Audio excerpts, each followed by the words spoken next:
Good morning, everybody, and welcome back to the Engine Builder Show. For our topic today, we'll be talking about how to uncover topic ideas that resonate with your audience and make them buy. Thank you, everybody, for tuning in and enjoy the show.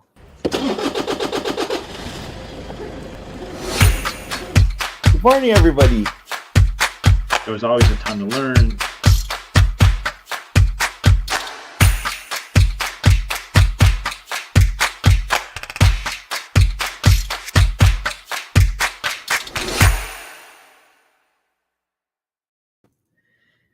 This week, as we're talking about all things marketing, the goal is to make sure that you have all the components in your marketing that will help you build an engine that truly grows your business. Because when we're consistent in our marketing, then that's when we get great results. And one of the things that I see a lot of folks struggle with is they're not sure what to write about. They're not sure what to talk about when it comes to emailing consistently, like we talked about earlier on the show. When it comes to putting high quality, valuable content on your website for search engine optimization reasons, and to get results there.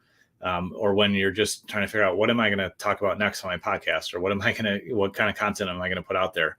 There's a few things that will really help you uncover the right topic ideas that will help you resonate with your audience and help them trust you and ultimately buy. Like we talked about earlier this week, one of my clients who had seen my content for quite a few years and said, you know what, I'm ready to sign up. I don't even need to think about it. I'm going to pay up front and I'm ready to go. And so when you are able to uncover these ideas and just start to have a running list of topics, it not only allows you to put high quality content out there from a marketing perspective, but it also keeps you up to speed with what's going on in the industry that you want to serve, so that you can, when it is time to deliver your products and services, you're able to really meet people where they're at. So one of the first things that I do when I'm diving into a new niche, or if I'm just feel like I'm running out of ideas or things to talk about, is I will join industry Facebook groups. One of the groups that we're in, that I'm in right now, or a few different groups, is in the landscaping niche, because it's a new niche and area that we're serving with a new part of our business. And so I have read thousands of Facebook posts at this point from multiple different Facebook groups. And because of that, I'm able to see what their challenges are, what their concerns are, where are they struggling with marketing, where are they struggling to grow their business, what kind of frustrations and challenges come their way. And with that actual conversations going on, then I'm able to write content that matches their language exactly. A simple example is in the landscaping niche, the entrepreneurs there, they call the people that they work for their customers, not their clients. So when I'm writing content to them, I say customer, I don't say client, because that's the language they use.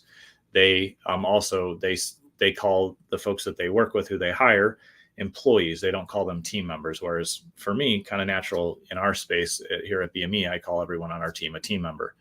And noting those simple little differences in the language that is being used helps you show up for your audience and show them that you understand them, because you're using the language that they're using. The other resources that I use when I'm really diving in and trying to figure out what should I talk about and how should I talk about it, Reddit posts are a great way to see how people are discussing things. And there's so many subreddits and subcategories there that you can follow. That's an excellent resource as well. Another one that we use a lot of is called Answer the Public. I believe they're being acquired by somebody right now, but I'm assuming the site will stay close to how it's functioning now. And it shows you all the different ways that people search for something. So if you put in one term or one thing that you think people search for, it'll give you a wheel of data that says people search for all these different terms, like how to do it, why to do it, questions, challenges, concerns. It gives you a bunch of language around how people are speaking about that topic. And like I mentioned earlier, the importance of doing that and really diving deep and understanding what folks are talking about and the challenges that they have is then you can use the language that they're using in describing their problem, and they will feel and understand that you truly are empathetic to what's going on with them, and they'll trust you more. I know I've been in this situation. I think you probably have too. Been in a situation where somebody is using really fancy language from their industry and you're not really following. And so maybe you're a little, confused, maybe you're even a little intimidated, and you're just not connecting, and there's a distance. But then you may have that experience, and then later you go hang out with some of your best friends and you've been friends for years, and you talk about the same things, you use the same language, and you feel that empathetic connection. That's the importance of really showing up with the language that our audience uses, because that's what's going to allow us to make that initial connection. Because I'll go, oh, this person understands me. They use the same language I do. That's not necessarily a conscious thought that they're having. Sometimes it is conscious, but often it's just subconscious. And how we relate to others is, are they like me? Do they understand where I came from? Can I trust them? And so using effective language around that is really what will move the needle for you in your content. One of the other really important things to do is not just read, because we write one way and we talk another, but it's really important to actually then interview your clients, your prospects, the people in your audience. There's a lot of different names for these that I've heard and used over the years: ideal client interviews, avatar interviews. You can call them whatever you want, but the key is that you're just going to have a conversation over the phone. Ideally, even over a video call these days is a great way to do it. And just have them explain where they are in business or where they're at in their life, depending if you're business to business or business to consumer, what challenges they're having, what they would really like to have as a solution, what things they've tried in the past that didn't work, that were frustrations, and, where are they going? So having that, structured conversation, but that one-to-one conversation, you'll uncover even more depth than what people write in posts. So reading forums, reading Answer the Public, reading Facebook groups, and engaging and asking questions there, and even chatting with people is a great first step. But really, to level up to the max, you will have those live interviews, those recorded calls. You get permission, of course, to record them. Make sure that's legal wherever you are. But ideally, you're recording the call. You're making note of what they're talking about, and then you're able to re-listen to that recording so that you're able to say, analyze it again and say, what's between the lines? What are they really driving at? What can I learn from this conversation? So in doing all those things, you'll not only get a bunch of great topic ideas, but you'll also understand their language, where they're coming from, and what they want to solve. And that will allow you to further develop either existing products, adding features and things to them, or even creating new products and services that exactly match the needs of your audience. So diving in, really investing in that relationship is a key part of getting results with your audience and understanding what topics to talk about and how to serve them.